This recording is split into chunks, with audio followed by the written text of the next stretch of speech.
Today we are heading to Comic-Con in San Diego 2023. It had always been my dream to list of places to go, buy a badge, and go inside the San Diego Convention Center. However, they were all gone in the blink of an eye. I didn't have the chance to buy a badge, but it was okay since WonderCon attendees said for when you go this first time you go to San Diego Comic-Con, they said just go outside first since a lot of free things to do anyways. So there's always next year to go inside the convention center. In the meantime, let's go check out outside of San Diego Comic-Con 2023. For this year of Comic-Con 2023, things kind of been hampered down due to the labor strikes and disputes of the Writers Guild and recently for the Actors Guild as well for payments, salaries, residual payments for reruns, and imminent use of artificial intelligence that would take away both types of their jobs. Thankfully, none of stuff that would affect outside anyway, since a lot of that's just paid promotion anyways. So, but for the inside, some of the panels, they can't represent themselves or their or for like the show that they're in, since they are going to be picketing, and pretty much they would do that. San Diego Comic-Con, it is one of the largest revenue generators for the city of San Diego for their convention center, hotels, restaurants, and everything there as well, and including like the transportation, and pretty much anything in hospitality, travel, and tourism industries. It is a huge thing as well for the city, since ever since it started in the 1970s from a simple comic book convention at the Grand Hotel and moved up over time to Convention Center when it opened in 1979 and just blew up in there, especially in the 2010s when a lot more media coverage was there for like all new TV shows and movies and just everything, just media hype. This is not a simple comic book convention like it was anymore, but at least there's WonderCon for that, since there's a lot more comic books there. But for decades, it's just grown over and helped the attendance be over 100,000 in 2010s, and then virtually now the convention center now 2.6 million square feet of overall events space for exhibits and all the event spaces there. So many badges can get, and then also there are many badge events also in the neighboring hotels as well. And then within the contract with the convention center expiring in 2024, there is a lot of speculation if they're going to relocate or not, especially going to like Anaheim since they have more exhibit hall space, or stay in San Diego and maybe expand, but to what extent, especially for the exhibit halls. Since there's still a lot of things, ancillary things such as all the volunteer offices and some of the panels and stuff is all at the and all the other ancillary events are at the adjacent hotels. Well, who knows, but really, it depends on what exactly I want to do, if anything, to move to Anaheim. But for Los Angeles, there's still 720,000 square feet is pales in comparison to either of them. So pretty much either stay in Anaheim, to go to Anaheim, or stay in San Diego. But we'll see when it comes in the following years for there. Otherwise, Las Vegas, please don't. It's just way too hot and uncomfortable there. I was there for a conference for the hospitality show, and it was just very hot when you go outside of the convention center. So, just don't. Just don't even think about it. Unless, everything's going to be contained all in one place. To get to San Diego, I could take the car and drive from Anaheim to San Diego, which is roughly about 2 hours, depending on if there is traffic or not. But for me, I don't like driving because I don't like driving in general, along with all the highways, the traffic, and also I get fatigued a lot, and especially after a long day going to Comic-Con, that's the last thing I need is driving. And that's why, thankfully, Amtrak is finally back open and also Metrolink to go down San Diego County, because there was a whole bunch of landslides that it had in San Clemente, and finally reopened just the earlier of the week before. So hooray, I took that in. It was amazing, and no traffic issues at all, thankfully. So, because I got stuck twice when it happened there before, when it went down San Diego County, once with Amtrak and then one with Metrolink. So, thankfully, all smooth, went back home right on time, and got there on time. So, I'm happy there. And especially for me, it's $30 per person per way. So, for much that would equate to gas, and then especially if they didn't have to take consideration of how many people are there, it could be cheaper or a bit more expensive depending on people, but it's myself, so it worked out perfectly for there. So I was really happy, and especially didn't have to pay extra money for parking, because it's kind of going to just be ludicrously expensive. And also a lot of places are also closed out and just a lot of foot traffic, but when you go there, it's surprisingly not bad, actually. Not as bad as I thought it was. So, well, of course, it was Thursday, not Saturday and Sunday when I went, so it wasn't as bad. And then along the way to San Diego, I took video with my GoPro, and all the way down. So which I post in the videos in the following afterwards. So you can see all the cool video of the train along the way, and nice views and everything. Especially on the way home, that was amazing. That sunset. Right, and then for Comic Con, this is my first Comic Con. Well, is that like I went to a couple other ones, and especially for WonderCon. So especially I went to 2022 and 2023 for WonderCon, and I was actually finally inspired to do my own cosplay, but I just bought online. So this one is like I was dressed as like Ray from Pokemon Legends of Arceus, so or / male protagonist if you bought it. Also, one thing as well, I cosplayed, so it's kind of like it is. So kind of like Ray from Pokemon Legends of Arceus. So from there, he's kind of like one of the male protagonists.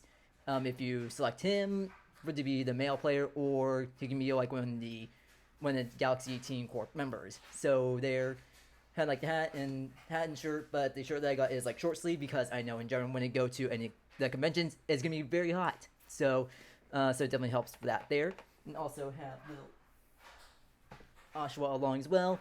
However, I forgot him. So from there, I pretty much attempt to wear it the whole time, but of course it was like high was like 80 degrees, and also in the morning it was still very humid and overcast. So I guess it was like still got very humid and it got very sweaty. So thankfully I was wearing a polyester shirt, but it still was just very hot and humid. So from there, after taking the 2-hour train ride to from Anaheim to San Diego, we departed out and pretty much all went half mile down the street to the San Diego Convention Center.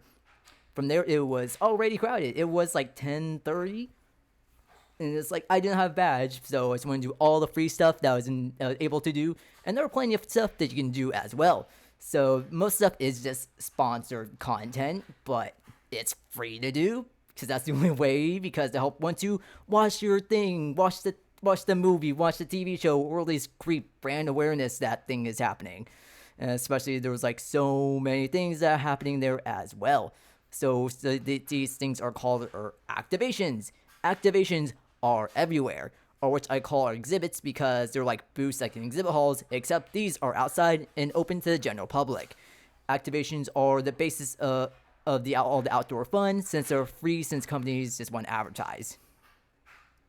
So the first main stop along the way, is like go to Petco Park, is the Lexus parking lot, which is home of the interactive zone. After going through a whole security bag check, which if you like, I had a whole giant backpack, and pretty much my whole backpack would just be like packed with like cables and snacks and water, and it's like, oh, okay, you're good here after just looking at it. As long as you don't have anything sharp and pointy or dangerous, then you're fine. So from there, you went inside, and then you have a whole bunch of things you can do there. So they do have like the 30th anniversary Dazed and Confused, the metallic monster of the real cost of smoking, Transformer statues, and a GNC Marvel booth, which have like prizes and stuff. Then there were also food trucks and food booths, including the popular Hello Kitty merchandise van as well. Then also there is bacon wrapped hot dogs, and also got a burrito from Bread and Butter's Eatery, which I found after posting. There's also and burritos, which they should really put on there, but there's really good burritos, so definitely check them out. They have a location opening soon in Oceanside. And then along the Bayfront, FX had a huge exhibit on their various shows, which got a picture of the FX logo, and they got a beach ball for them to show what happens in the shadows, a mockumentary about vampires in modern times.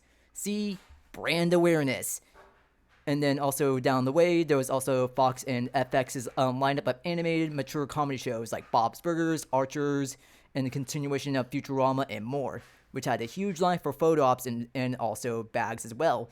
Would I wait in that kind of line for that? No, I would not. No, it was ridiculously long, and especially it would take.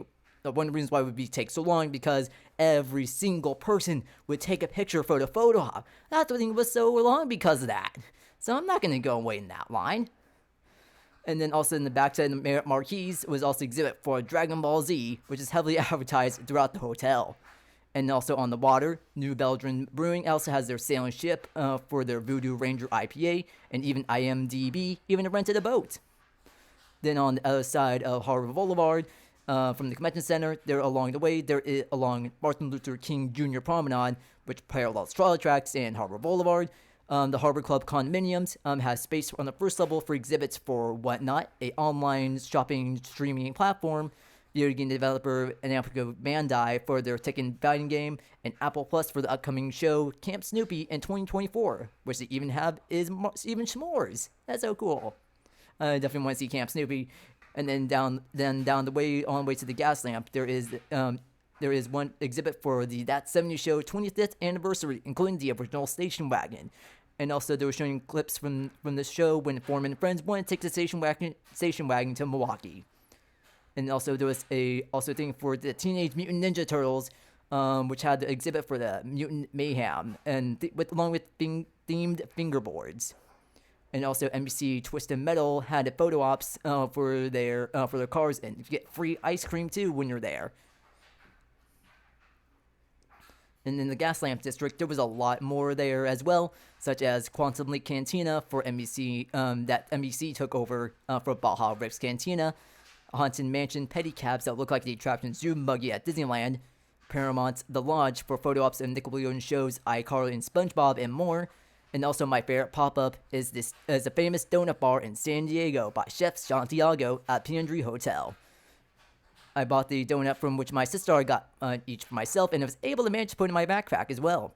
I got my sister the Homer donut, which is the pink frosting and sprinkles, while I got the San Diego Comic-Con exclusive donut, which one was the Superman-themed donut with blue frosting and printed on a fondant of Superman logo, which was only the souvenir I got since I only had so much space in my backpack anyways.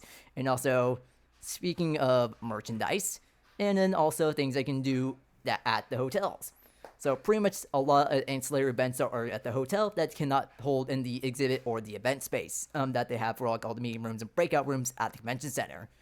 So there at some of the hotels, there's some things also as well that's open to the public, to some, not really.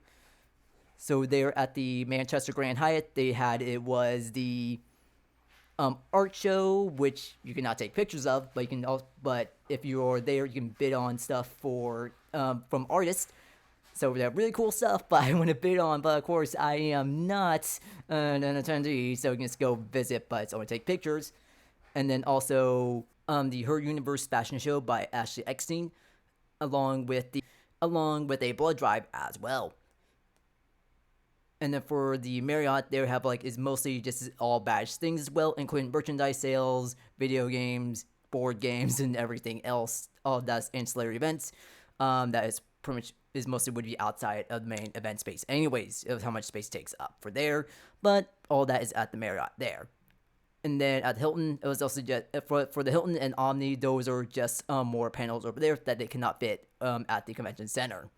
So for overall, it was pretty fun. I really liked it there. It was my first time to San Diego Comic-Con, so it was pretty good experience and not overwhelming because I went on Thursday, and then also with a lot of the for actors and writers had to cancel, so things were kind of tampered down a bit there, but at least for outside, nothing was really affected as much. But for me personally, for my first time there, just going to the outside, it was a really good experience, not too bad or too overwhelming at any one point at all, but I'm sure it was some stuff that looks like some a bit over-exaggerated some from the previous years, but I'm sure that it's still a lot of people there no matter what.